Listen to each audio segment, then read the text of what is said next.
عجایب هفتگانه جهان شامل چه چیزها و چه مواردی می شدند و در کدوم کشورها قرار داشتند؟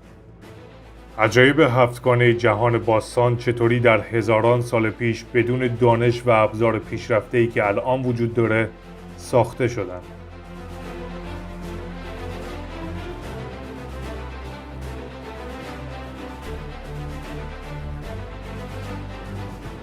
سلام و درود به همه دوستان عزیز. خیلی خوش اومدیم به یک ویدیوی دیگه از کانال فکت مگ.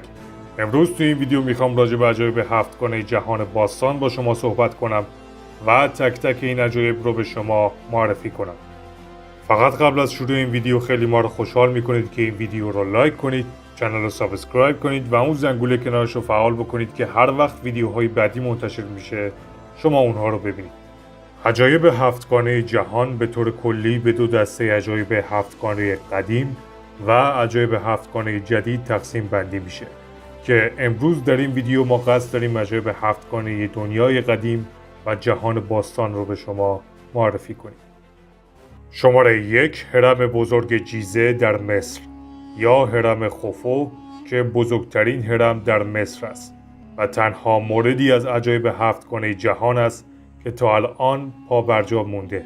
هرم بزرگ جیزه تقریباً در 4500 سال پیش ساخته شده و علت اینکه این هرم تا الان پا برجا هست نوع و ساخت شکل هرم هست، چون هرم یک سازه بسیار مقاوم در برابر زلزله و تغییرات آب و هوایی هست.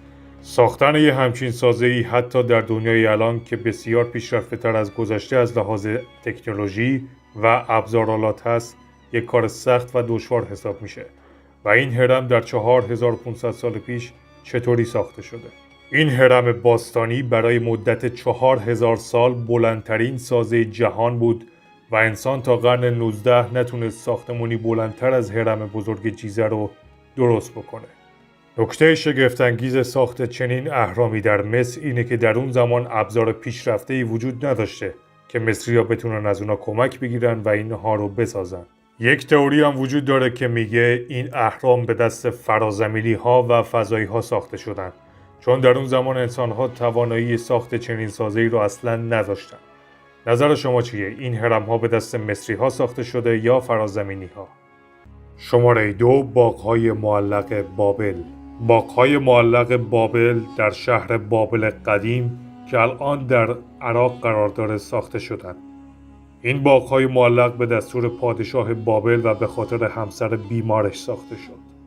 پادشاه بابل با آمیتیس دختر پادشاه ماد ازدواج کرده بود و آمیتیس که تا قبل از ازدواج در محیط خوشاب و هوای کوهستانی و پر از باغ زندگی کرده بود، از آب و هوای خشک بابل بیمار شد و برای همین پادشاه بابل برای بهبود حال اون دستور داد در نزدیکی رود فرات در عراق امروزی یا بابل قدیم باغ‌های زیبایی رو بنا بکنن.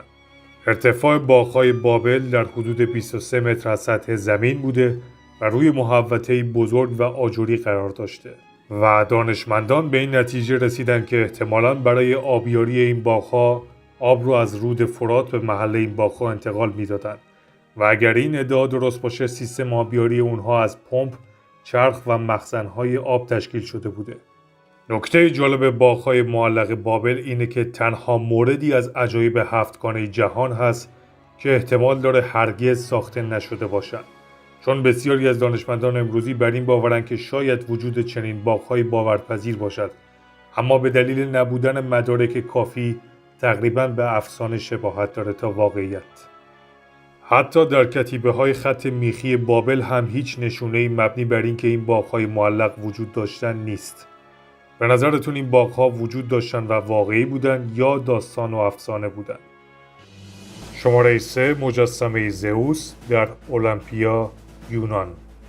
زئوس در اساطیر یونان باستان پادشاه خدایان و خدای رعد و برق بوده. در قرن 5 قبل از میلاد یک مجسمه ساز آتنی به نام فیدیاس مجسمه عظیم و جثه از زئوس رو طراحی و تکمیل میکنه و بعد از ساخته شدن در داخل معبد زئوس قرار گرفت. این تندیس شگفت‌انگیز با بالاتنه اوریان بر تخت چوبی زیبایی نشسته بود و بیش از 13 متر ارتفاع داشت و بدنه اون از عاج فیل‌ها و موها و ریش مجسمه از طلا بود. در افسانه های یونان باستان اومده که فیدیاس بعد از تکمیل مجسمه از زئوس میخواد که با نشونه کار اون رو تایید بکنه و در همون لحظه آزادخشی سراسر اون پرستشگاه رو روشن میکنه. زیر پایه های تخت هم دو موجود خیالی درست شده بود که سر و بالاتانه‌ای به شکل زن و بدنشان به شکل شیر و دو بال داشتند. ارتفاع مجسمه اونقدر زیاد بود که تقریباً سر مجسمه به پرستشگاه میرسید.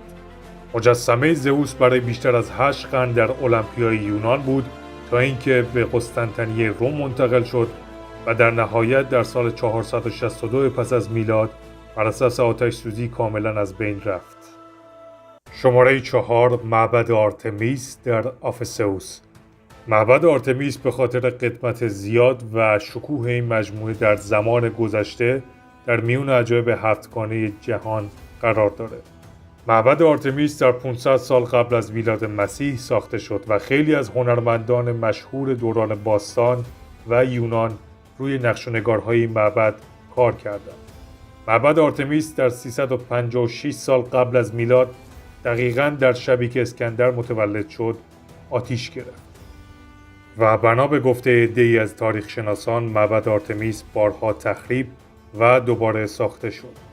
معبد آرتمیس در گذشته‌های دور یکی از مراکز مهم معنوی در یونان باستان بوده و خیلی از بقایای بجا مونده از این معبد در موزه بریتانیا واقع در لندن هست. در آخر معبد آرتمیس در سال 262 پس از میلاد تخریب و به این ترتیب یکی دیگه از عجایب هفتگانه دنیا به طور کامل از بین رفت. در سال 1860 میلادی باستانشناسان بقایای ستونهای آرتمیس رو در اعماق رودخانه کایستر کشف کردند و به عقیده بسیاری از باستانشناسان معبد آرتمیس بعد از هرم بزرگ جیزه با شکوه‌ترین اثر در میان عجایب هفتگانه جهان هست. به نظر شما کدوم یکی با شکوه‌تر و عجیب‌تر بوده؟ شماره 5 آرامگاه هالیکارناسوس واقع در بودروم ترکیه. هنگامی که پادشاه کاریا درگذشت همسرش دستور داد تا آرامگاه باشکوهی برای شوهرش بسازند. آرامگاه هالیکارناسوس بنایی عظیم از سنگ مرمر سفید بود و ارتفاع اون احتمالاً 41 متر بوده. این آرامگاه طراحی پیچیده‌ای داشت و از 3 طبقه مستطیلی تشکیل می‌شد. دور تا دور آرامگاه هالیکارناسوس پر از مجسمه‌های زیبا از انسان و حیوانات مختلف بوده. در طبقه میانی این ساختمان 36 ستون وجود داشت و سقف اون نیز هرمی شکل بوده و در قسمت بالایی آرامگاه مجسمه 6 متری از سنگ مرمر ساخته شده بوده که یک عرابه 4 اسب رو نشون میداده. به نظر باستانشناسان در قرن 13 به خاطر زلزله این بنای عظیم فرو ریخت و نابود شد. البته بقایای این آرامگاه هنوز هم در جنوب شرقی ترکیه وجود داره.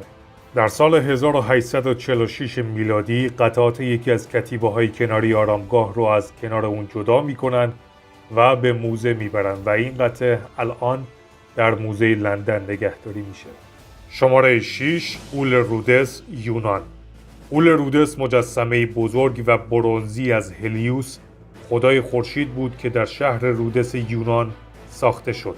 ساخت این مجسمه تقریباً 12 سال طول کشید. غول رودس بیشتر از 30 متر ارتفاع داشت و بلندترین مجسمه دنیای باستان بود.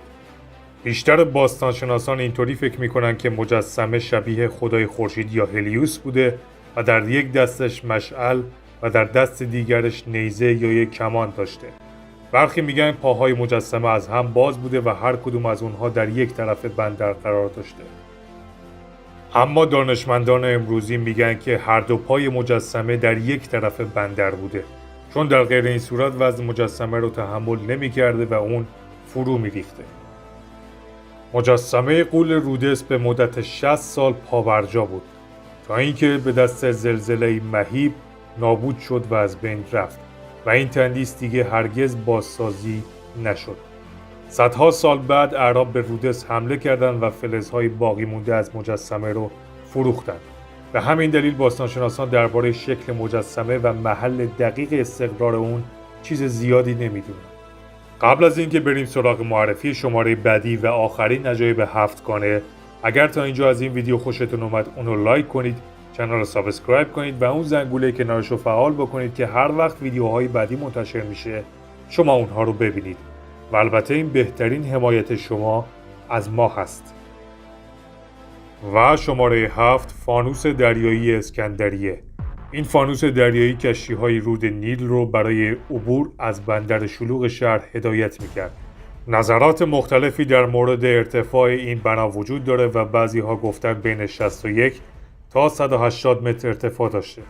اما دانشمندان امروزی بر این باورند که ارتفاع این بنا چیزی در حدود 116 متر بوده. فانوس دریایی اسکندریه از سال 956 تا 1323 میلادی به خاطر زلزله‌های متعدد به طور کلی فرو ریخت و از بین رفت و از اون زمان تا حالا بخش زیادی از بقایای این فانوس در اعماق رود نیل پیدا شده.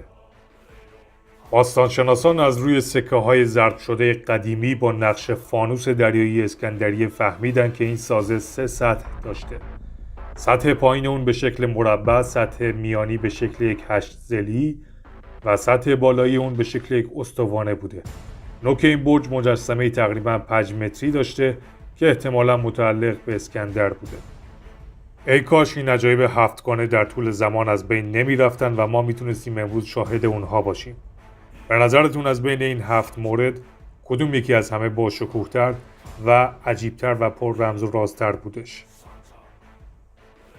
خیلی ممنونم از نگاهتون که تا انتهای این ویدیو همراه من بودید. اگر از این ویدیو خوشتون اومد اونو لایک کنید و برای دوستاتون بفرستین. کانال رو سابسکرایب کنید و اون زنگوله کنارش رو فعال بکنید که هر وقت ویدیوهای بعدی ما منتشر میشه شما اونها رو ببینید. و البته این بهترین حمایت شما از ما هست. خیلی دوستتون دارم. تا ویدیوهای بعدی، فعلا.